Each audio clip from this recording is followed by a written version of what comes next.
Great. So I think we can just get started. Um, Hello, everyone. Good evening from Sweden here. My name is Sukesh. I'm the CEO and founder of a startup called Unbiased. And thanks for joining in and over the holiday today, wherever you are living in the world. Today, I'm going to present about a topic called combating biased AI with blockchain technology, and how we are addressing this problem with our solution, but also like digging a bit more deep into the problem itself. Yeah, who am I? As I started with, my name is Sukesh. I'm also the chairman of Swedish Blockchain Association, and I'm also the founder of Unbiased, and I do a lot of work related to blockchain. I'm involved in many startups, and I also do innovation and blockchain consulting for enterprises. So our mission at Unbiased is to fight biased AI, fake news, and misinformation. Today I'm going to present a bit about blockchain. I don't know how many of you are familiar with blockchain technology, so I thought I would introduce you to blockchain, but also talk about how blockchain technology can really help solve the problems of AI industry. So let's start. I didn't want to put any title to this slide. I just want to explain this graph. It kind of represents the situation we are in today in the global pandemic. If you see how humans react, whether it's to new technology or new crisis situations, we always start with the denial, and then the life goes on with anger, confusion, and eventually we will get new confidence in technology. And the same thing happened to me when I started working with AI. If you have met me a couple of years back and asked me about AI, my imagination of AI is completely fiction, right? I think this kind of aligns with many people today. And the same thing with blockchain. Like when people talk about blockchain, many people say it's used for, like, they mainly refer to Bitcoin. It's used for terrorism and all kinds of negative stuff. But there are a lot of good things about blockchain which can help solve many of the financial problems and economical problems in the world today. So I want you to be open-minded during this presentation. And if you have any questions, please write in the chat. I will try to answer at the end of the presentation. So let's start with a small introduction to blockchain technology.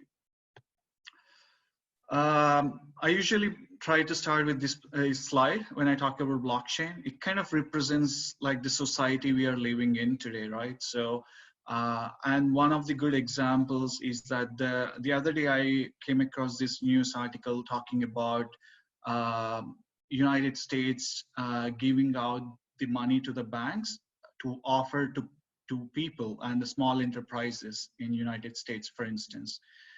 But the banks are not giving meetings very quickly to the small businesses, but rather to their existing customers who have big financial accounts with them.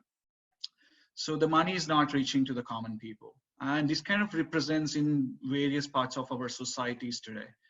And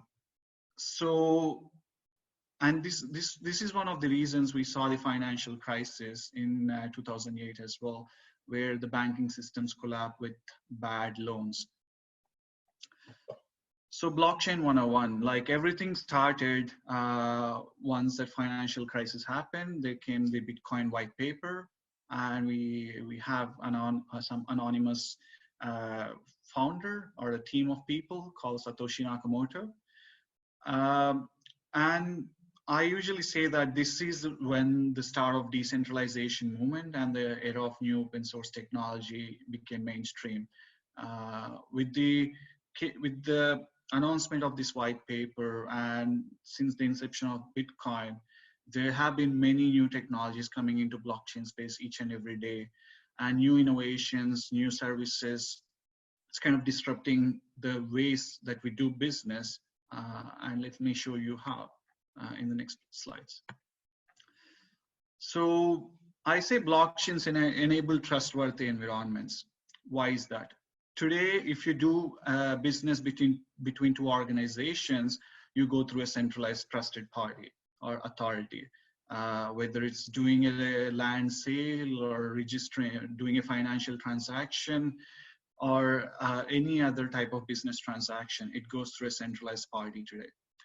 But why do we need that? If you can trust the other party within this financial transaction or any transaction with relevant information, then you don't need to have this centralized trusted authority. So blockchains basically remove these centralized trusted authorities in the process. If we take the simple example of a financial transaction, we go through the banks. But you don't need to have a bank if you can prove that you have the money, that you are the rightful owner to transfer this money to another person. And that's kind of what the blockchain network solves using cryptography and mathematics, right? So it cannot be changed once a transaction is recorded on the blockchain, and it's immutable. It's fast as well, and it's transparent, and it's auditable by anyone using the blockchain network. So in that way, the transparent nature of it itself, it creates a trustworthy environment for any business to do transactions. So how does it work, right? So you have a couple of blocks here on the screen, and each of them are interlinked using some cryptographic hashes. So as you can see, one of the hashes in the first block is linked with another hash in the second block. So in that way, you're basically interlinking and gluing all the blocks together. That's what represents blocks and blockchain, right? So, and the data is immutable. If you try to change a piece of information in a block, the hash value changes. And then it kind of propagates to all the nodes in the network, and all the other nodes in the network starts complaining. And that's when you recognize, okay, this is something fraudulent block. So with the help of cryptography and mathematics and decentralized nature, we can create a data immutable network. And one of the other things very interesting about blockchains today is smart contracts.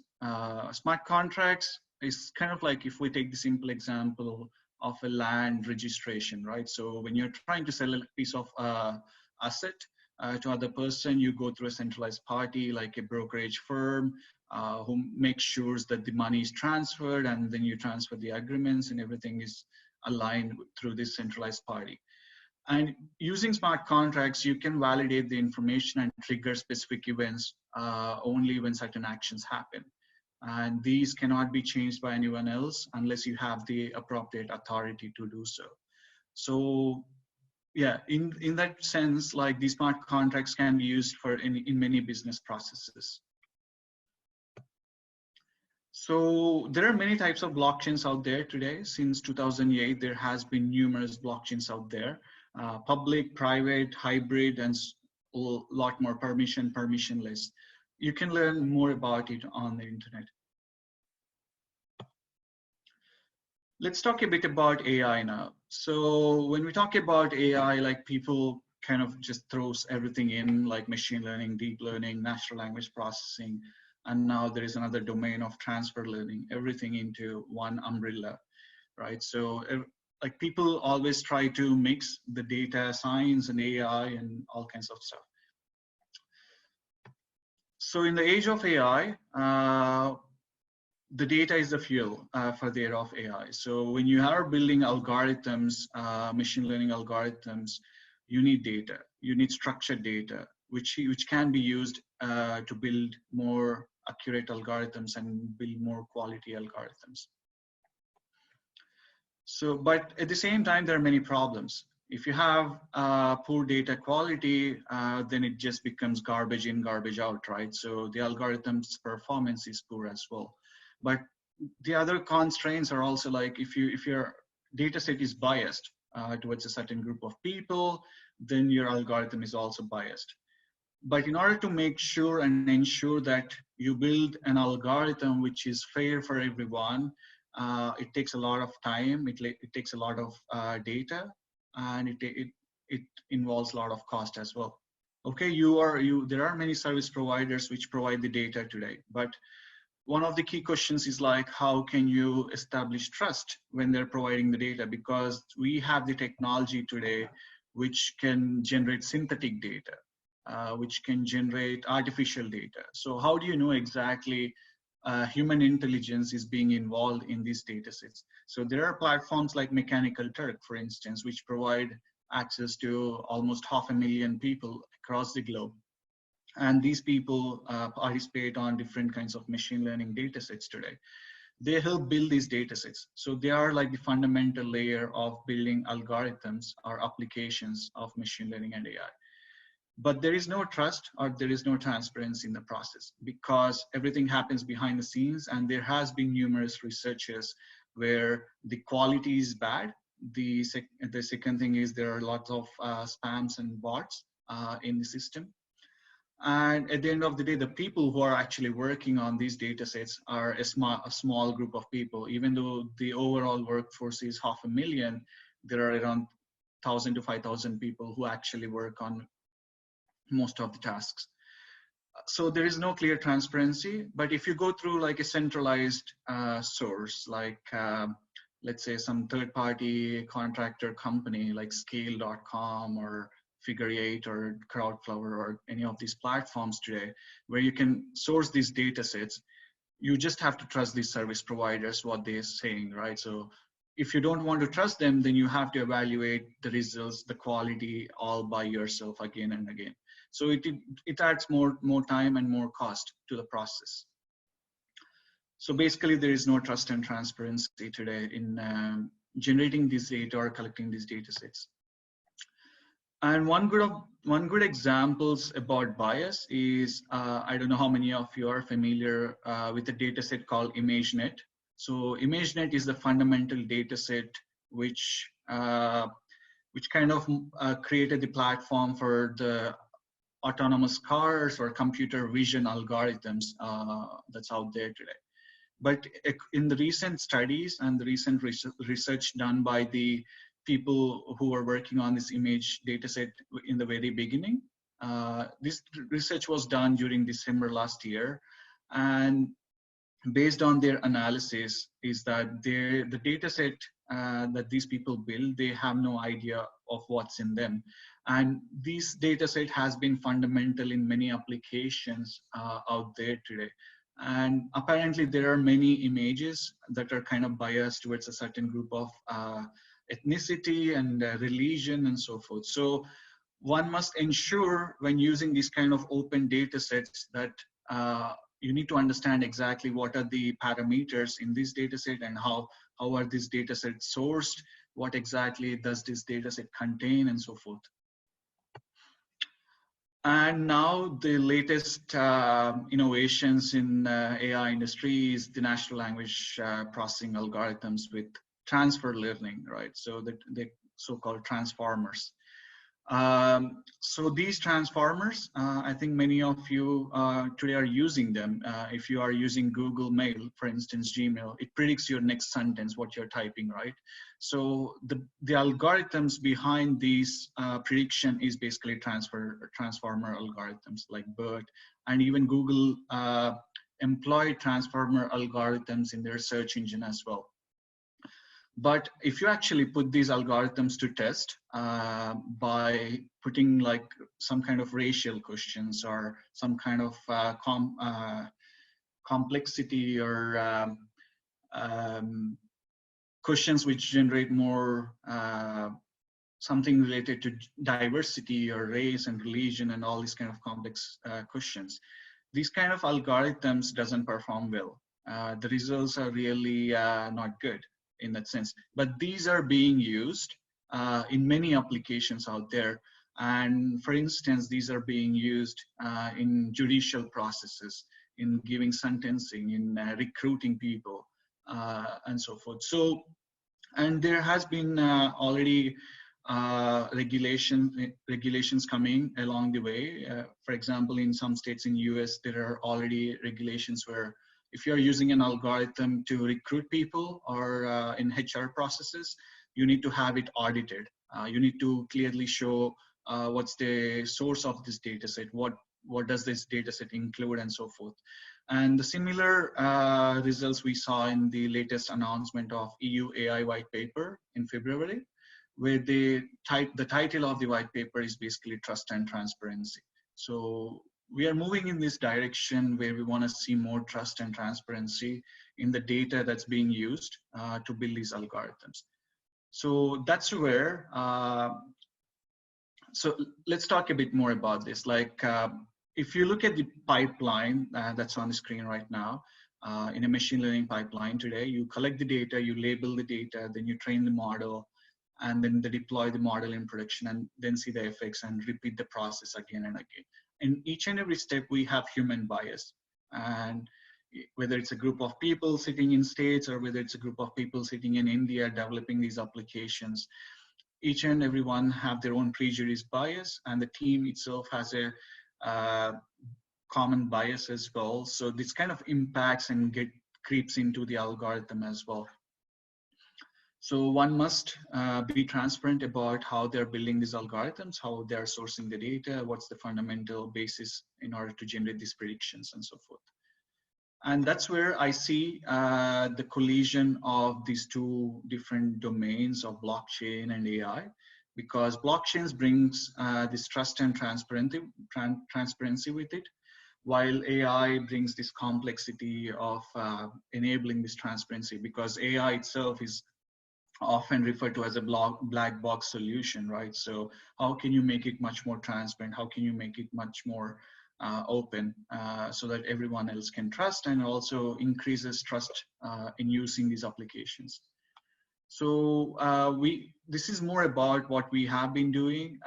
So when I initially talked about our mission of fighting biased AI, fake news, and misinformation, we started with identifying how we can fight fake news and misinformation, right? So when we started looking into fake news and how it propagates and how it spreads and how people are aligned and how people's opinions are aligned, and when we talked with many people across the globe, virtually and physically, oftentimes you hear their own opinions, and these opinions are really strong, whether you support Trump or whether you don't support Trump, or whether you believe in this article or that article and so forth. So if you go out and say there is an algorithm which can classify fake news, no one is going to trust you. And if you go out and say there is an algorithm which can predict sentiment of a comment, each one of us has different perspectives. So when we started digging a bit more deep into this, so we thought that there is a fundamental issue of trust within the AI itself. Like, how can you prove that this algorithm wasn't biased towards any group or people? You have to be transparent from day one. And that's what led us to this path of finding the good things from blockchain and mixing it with the AI industry. So we came up with a solution, something called Data Marketplace, Unbiased Data Marketplace, where we are building a platform where we collect data sets using crowdsourcing, but also everything, each and every action that's happening on the platform is transparent in nature. So like the goal with this solution is to provide an end-to-end transparent solution for researchers, developers, and data scientists, so that they can generate these data sets which can be utilized to build the future algorithms and the next generation AI industry. So we want to provide these certificates and proofs of these algorithms and data sets that's being used. So we just want to work on the provenance. If you're going to use an application which uses AI, what's the provenance of that particular part of AI? How was it built? What does it do? What were the use cases when they thought about this algorithm or when they thought about this data set? And how many people worked on this data set? What was their demographics, for instance? Was it people from states who worked on it? Was it how many men, how many women? So you once you dig into the data, you can try to find more patterns to identify the issues and the predictions of the algorithms as well. So if you look at the presentation, so I'm just going to describe the flow, how it works. So an enterprise come to the platform today, they request a data set, and then the data request goes to people across the globe. Everything is autonomous. And each and every action that's happening today is being recorded on blockchain. We are using a blockchain called Telos, where each and every action is being recorded. So it's completely transparent. There is nothing happening behind the scenes. At the end of the day, when the customers or enterprises or researchers getting these data sets, they have a complete transparent proof, they have insights. At the same time, they're empowering people to learn about this new technology, because whether you agree or not, within 5 years or 10 years from now, we will be using AI. It's evident about it. So we cannot argue about that. So the only thing we can do is try educating people beforehand. So by building this trust and transparency in the process, we believe that we can address the issues of bias, because bias is really subjective in many scenarios. So when you have a complete transparency and trust in the process, you can go back in time and audit what happened at what point in time. It kind of tries to address the issues of bias to a certain extent. And we have seen in the latest announcements from even Google as well, with their machine learning fairness models, they're working on a similar approach of trust and transparency to provide a complete provenance. And in the current industry, we are moving towards much more user-centric and circular economy concepts. So involving people from day one within your solutions, we can enable this new economy of AI industry where we can establish complete trust, transparency, but also new innovations. As you all, I hope you agree that many companies today have lots of data, but they're not sure what they can do with the data. So there are new innovations that's happening, like federated machine learning and this kind of stuff. So if we use this trust and transparency that comes with blockchain and integrate that into these processes today, I think we can build a world where we have new AI applications which are much more transparent, and we can open up for new innovations as well. That said, I'm going to just present a few use cases with these kind of solutions. For example, one of the use cases is data collection, right? So we can collect, there are autonomous cars these days, like connected vehicles. Each and every car has sensors out there. Like if we talk about pollution, for instance, each and every car can crowdsource pollution data in different parts of the cities in different points in time. With this data, we can try to do some predictions and analysis combined with AI, and see how we can divert the traffic in the city, in the smart cities, or how can we reduce pollution, what kind of pollution is being happening in different parts of the cities. And another thing could be like sourcing litter data, for instance. We have lots of litter in the streets in different parts of the world. It could be cigarettes or it could be something else. If you come to Europe, you see lots of cigarettes in the streets.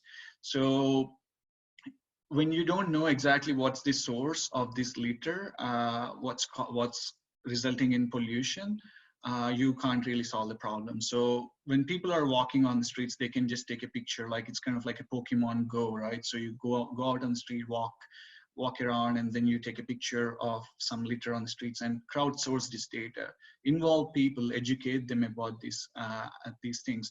So once you have this kind of system in place, then you exactly know like what's happening at what point in time, what kind of litter is ending up on the streets. So you can go back and see how can you address this source of the problem.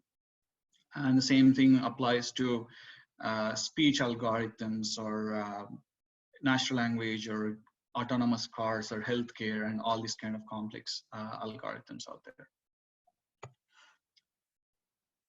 Yeah, these are the different services that we plan that we are integrating into the solution out there today, so which are traditional AI industry services. Yeah, that's it. I just want to say that I just want to end with a quote saying that in God we trust, but every other person brings data to the table. So that said, I think if we use blockchain and if we use these, if we are open to these new innovations, I think we can build a better world where we are transparent and we can bring a better quality among the societies as well. Thank you. I think we have a couple of minutes for questions. Maybe can take a couple of questions. Yeah, I'm happy to jump in. Would be great to get your thoughts if you've explored any data gathered from renewable energies, right? Like so solar and how it relates to electric vehicles and vehicle to grid and kind of the interplay between you know, those various technologies. Sure. So we are currently working in a consortium where we are involved in bringing these standards for electric vehicle industry, but also like mobility sector in general.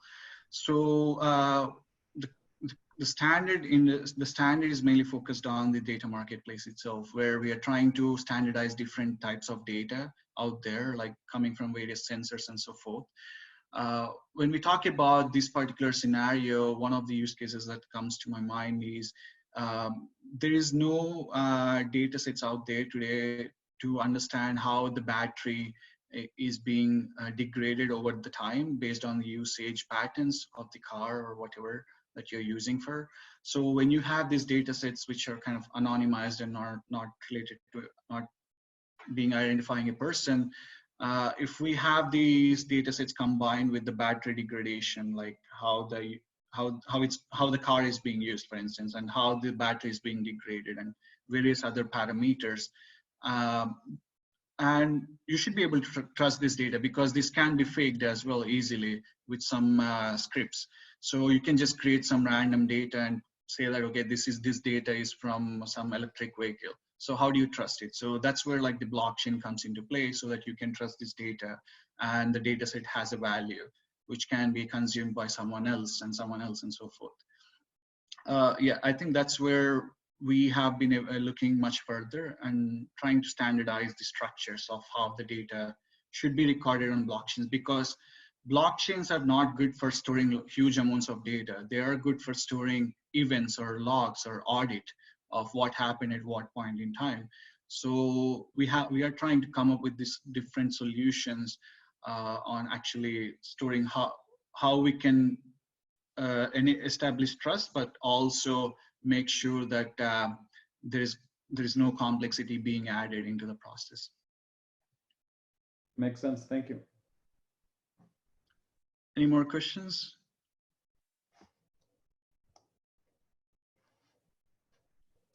Okay, I think it was really great to have this opportunity to present what we are doing and how we are trying to address this problem. And thanks to Michael and others who are involved in this program.